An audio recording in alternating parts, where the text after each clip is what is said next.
The Elevator Show and In Studio are signatures of Canadian Jewish TV. From Toronto, Canada, this is The Elevator Show with Ieden Wall.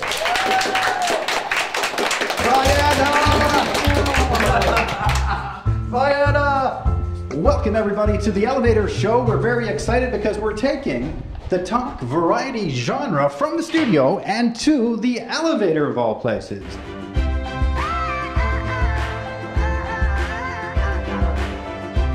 On today's show, a tour of the Bagel Belt, TV legend Dini Petty and magician Jonah Babbins. Hey guys, thank you so much. Thank you very much. I really appreciate it. And welcome everybody to the Elevator Show, Canadian Jewish TV. Now we start every episode the same way. We go street level in a segment we call the Bagel Belt. So let's explore the Bagel Belt together right now with Ori Watkins. Okay, we are street level Toronto in the Bagel Belt at Lawrence Plaza with Ori Watkin, superstar cameraman. Keep going, Ori. Let's try and grab somebody here. Hey, sir. Hello, how you doing? All right. Do you want to go in there, Ori? Hello? Hello? Hi, how you doing? Okay. Hi, it's so nice to meet you. My name is Ieden Wall, and I host the Elevator Show on Canadian Jewish TV. Now, right now, I'm actually in an elevator, if you can believe that. Okay. Can you believe that? No, I can't. So, what's your name? Wendy. Wendy, nice to meet you. My name is Ieden Wall, and I'm hosting the show from the elevator right now. Now, I wanted to ask you, so what's your favorite place in the neighborhood? For eating? Yeah. Or for shopping? For eating.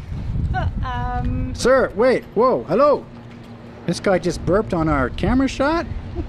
This guy just burped on our camera shot? Wendy, did you just hear that guy burp on our camera shot? Okay, listen. That's not very nice for somebody to burp on our camera shot. But you know what, Wendy? We're not going to let that discourage us and dissuade us from doing a good interview. Because things happen in life that we can't predict, yes, and we have to keep going. Am I right? Absolutely. Okay, so Wendy, you're coming out of Shoppers Drug Mart here, and I wanted to ask you, so do you mind me asking what you were shopping for?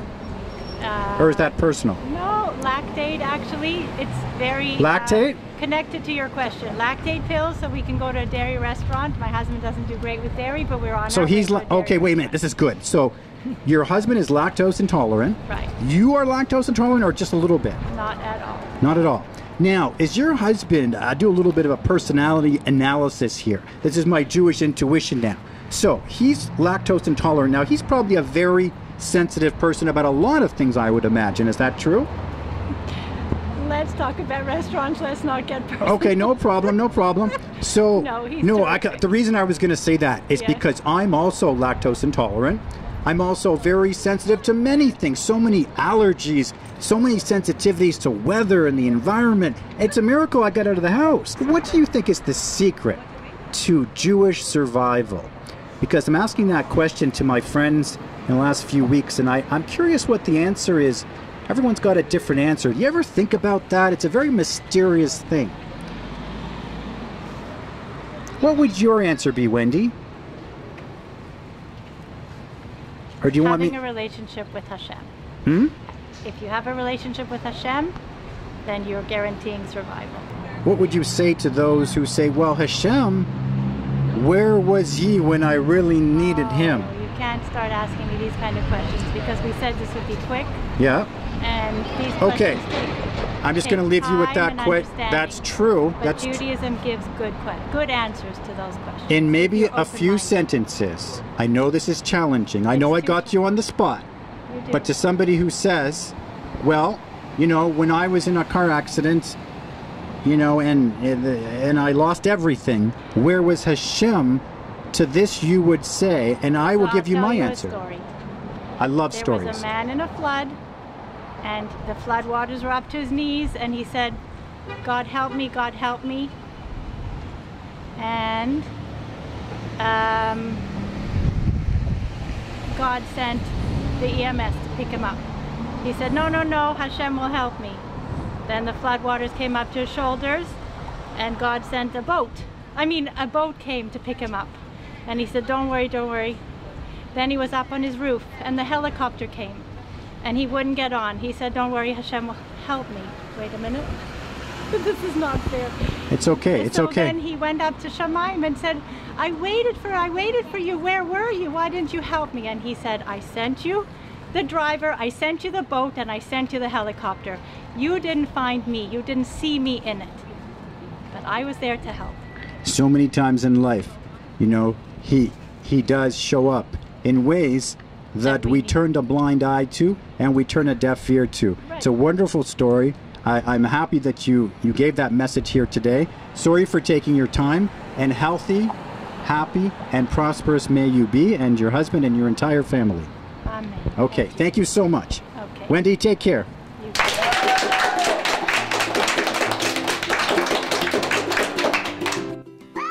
You're watching The Elevator Show. When we return, Ieden speaks to TV legend Dini Petty from the Elevator Lounge.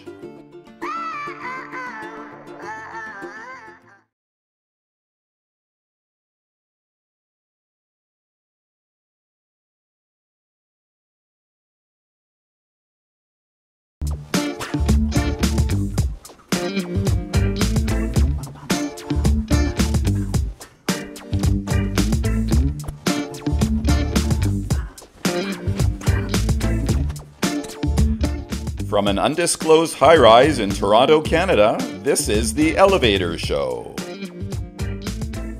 Waiting at the bar, Canadian TV legend Dini Petty. Hey!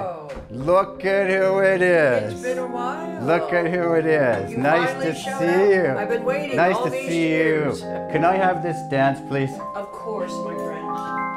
Can I have this dance, please? Thank you, my dear. It's so good to see you. Now I have to tell you something. What? Like all Jews, Yeah. I don't know how to dance. There was one time in your career, I think it was you were doing the news on location, and somebody actually pulled a gun on you, correct? God, now, oof. the only reason I bring that up is because thank God it was a fake. Thank God you're here today. But recount that for us and tell us at the time what it meant and what it means looking back now.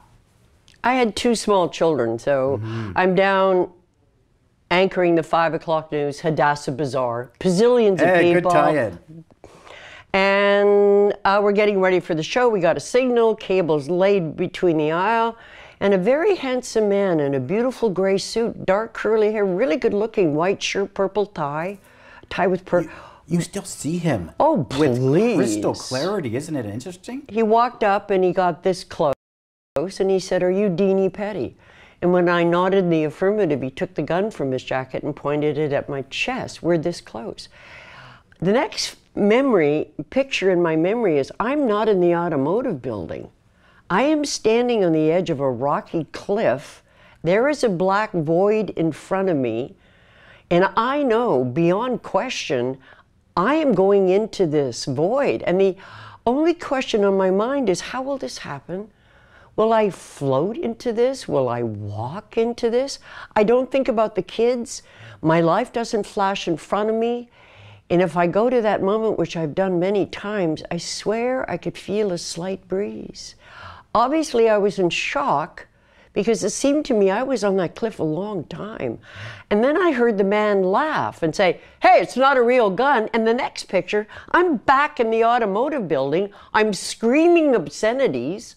The bodyguard who had frozen found his feet, chased the guy through the crowd. I look at the cameraman, he goes, "We're up in 10 seconds, you're not dead, can you do this?" I said, "Yeah, just give it, there's no business, like, 3, 2, 1, good evening. Dini Petty, live at the Hadassah Bazaar, City Pulse at 5. There's a lot going on here tonight. We'll tell you more."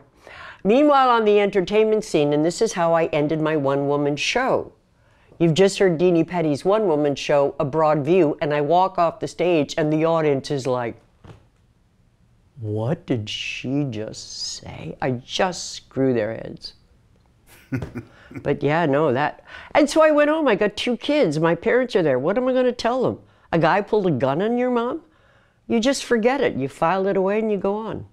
So now, looking back now with all of this depth, this intellectual, emotional, spiritual depth, how do you see it differently now? I mean, that is a horrifying moment. But what was actually happening? You see this, like you saw like a black nothingness? I don't really understand that. And what do you think that represented? And why did time, is it interesting that time actually stretched out for you? It always does in those moments. It does, but it also speaks to something very powerful, that there is something more than we can comprehend, right? Obviously. And that what is that exactly? Do you have any idea? I believe, and I sometimes refer to this story as my John Lennon moment. Yeah. Because if the gun had been real, and we were this close, and he had pulled the trigger, it wouldn't have hurt. Right. I would literally, I would have walked off the cliff. Shock is the most protective, beautiful thing. So sometimes I tell this story in speeches, and I say, if you know anyone who died a very violent death, it didn't hurt. Shock is so protective. And I believe that was that part of it. And the other part of I bet John Lennon stood on the same cliff and then walked off. God forbid, if that was the end, would you have felt the fulfillment that you had lived out your calling? Or is it possible that the reason you were spared, just possible, is because you had yet to fulfill your calling on this earth? Is that a little bit too hocus pocus for you? Yeah, I've never related to having a calling. I have had an extraordinary life. I'm so lucky. I was telling my friend at dinner the other night that I remember being 5 years old in a one-piece snowsuit, and it was snowing, those soft snowflakes that come down slowly. My friends had left, and I lay in the ground, and I can now say it was my first Zen moment. I was watching snowflakes, and if you leave me alone at any time in my life, my natural state is peaceful and happy. I'm okay.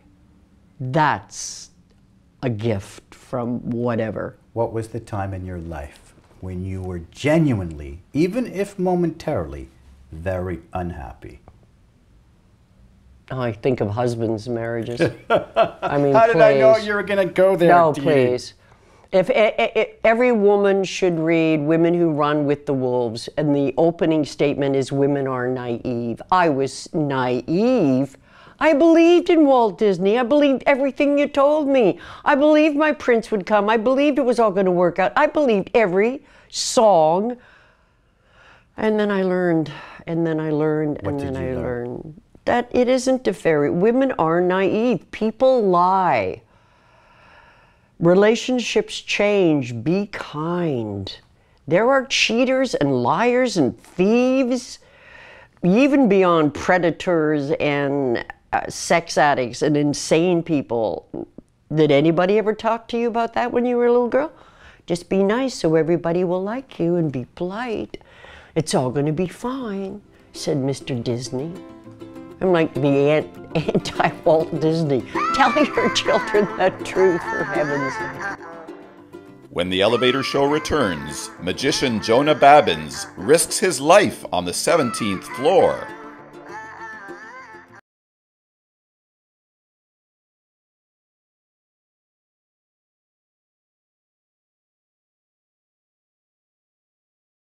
We're rolling.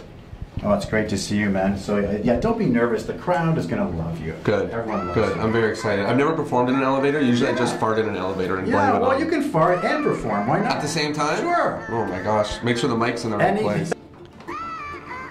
Welcome back to the Elevator Show. You know, Jews and magic kind of go hand to hand. Some of the most famous magicians of all time, Jewish. And it's so amazing to see a young magician as he's rising and soaring and ascending to stardom. And the next guest is doing that here in Toronto, Ontario, Canada, and all over the world. Please welcome magician extraordinaire Jonah Babbins. Hello friends, my name is Jonah Babbins and I am a magician. Now I know that when you hear the word magician, everyone thinks the same thing, danger. right? There's always danger. David Blaine, danger, he puts a spike through his hand. David Copperfield, danger, he cuts himself in half. Chris Angel, danger, the mascara runs down his face. There's always danger in magic. So I thought, what if we start with a little bit of danger? What if I risk my life for your entertainment? Would you all like to see that? No. No. What the heck was that? Okay. Let's try this one. Thank you. One in the back. Absolutely. Rather excited. Let me explain. I'm going to do something dangerous. I am going to swallow a sword. That's right. Not just any sword. The most dangerous sword in the world. What's that? With that, I'll explain. Okay? I know that when you see this, you think to yourself, what is that? Well, let me explain. This is a balloon sword. It's not like any sword. It is a balloon sword. And I know what you're... Hello, sir. How are you?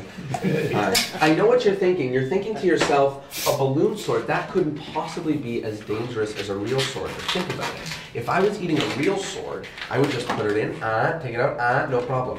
Right? But a balloon sword, at any point in time, it could be inside of me and it could pop. And the little pieces of balloon shrapnel, they could go anywhere. Okay? My lungs, my heart, my soul. I don't know. Well, you get what I'm saying. You want to see me eat this? Yes. Yes! I like your attitude. Okay, I'm going to need everybody's help with this. If you want to see me eat this, I need your help. I need your help.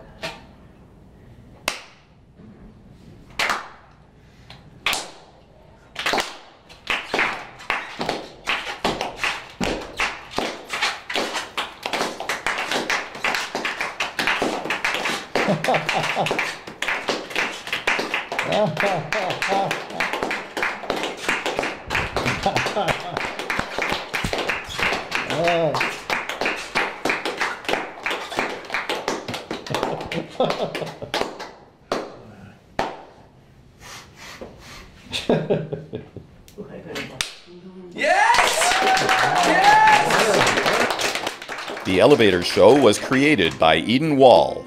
Don't touch that clicker because Canadian Jewish TV returns after the break with In Studio, hosted by Susan Minuk.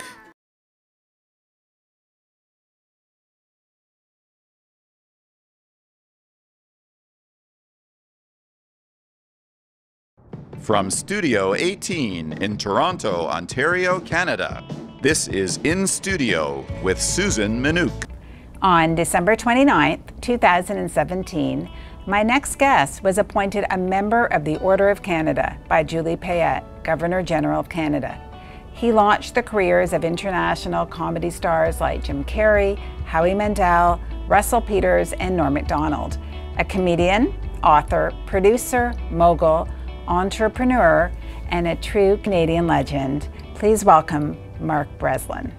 Hi Mark, welcome to Canadian Jewish Television. It's so good to see you in person. Last year we did a little Zoom segment and here we are face to face. Well, I much prefer things in the physical reality. Mark, why have Jews dominated comedy? Well, there's a lot of reasons. Partially because we're people of the book. And we have always been a literate people, and our religion is based on literature. And stand-up comedy is literature, and that's something, when I said that 40 years ago, people scoffed at it. Everybody thought it was just people talking dirty.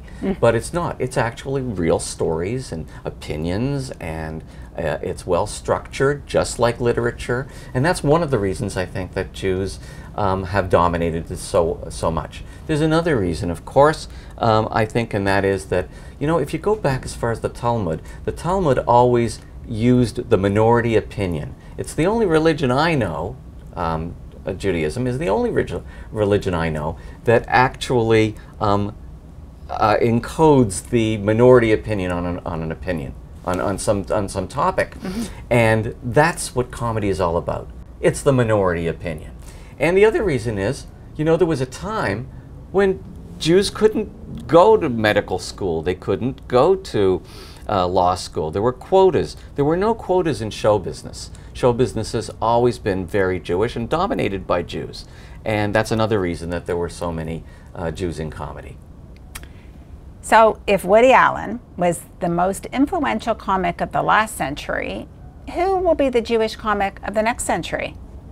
You know, there are some Jewish comics that are advertising their Jewishness still now. And I'm thinking of Adam Sandler. He has a new movie, actually, that my son is in, called Bar Mitzvah. I Will So Not Go to Your Bat Mitzvah.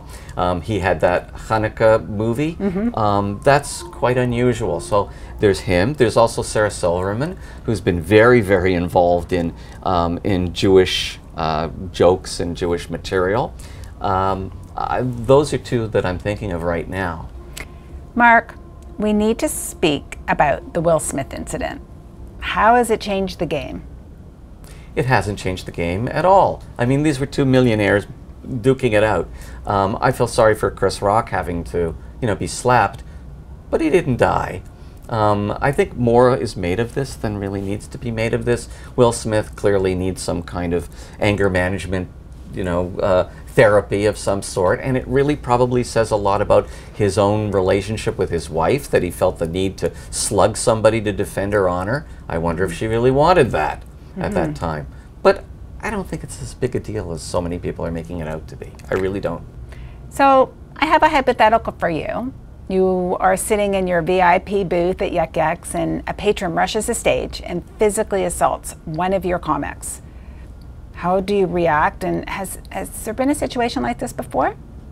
Well, there was one really bad incident in Mississauga. At the Mississauga Club, we hosted the people who were working on Highway 407, like strong guys, and they were drunk since 4 in the afternoon, and there was kind of almost a riot, and the comic, when the stage was rushed, took the microphone and hit the guy in the face with the bottom of the microphone because he was being rushed. He's a tough guy, that comic. Mark, it's well known that you were one of the producers on the Joan Rivers show on Fox.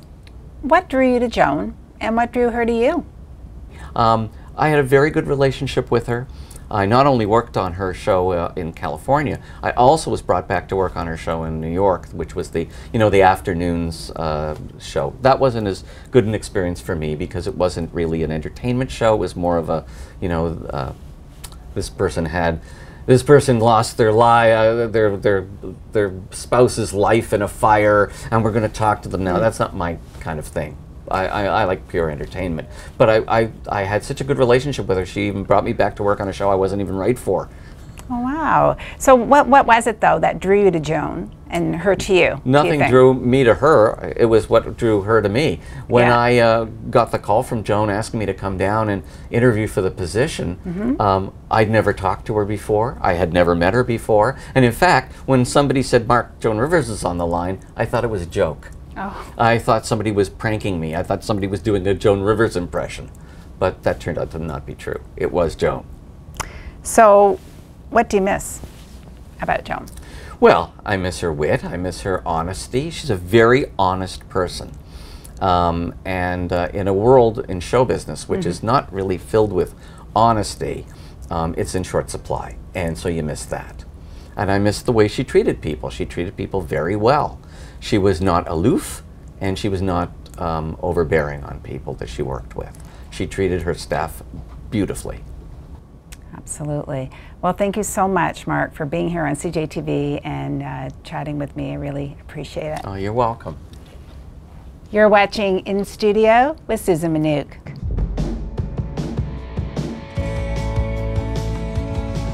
The Elevator Show and In Studio are signatures of Canadian Jewish TV.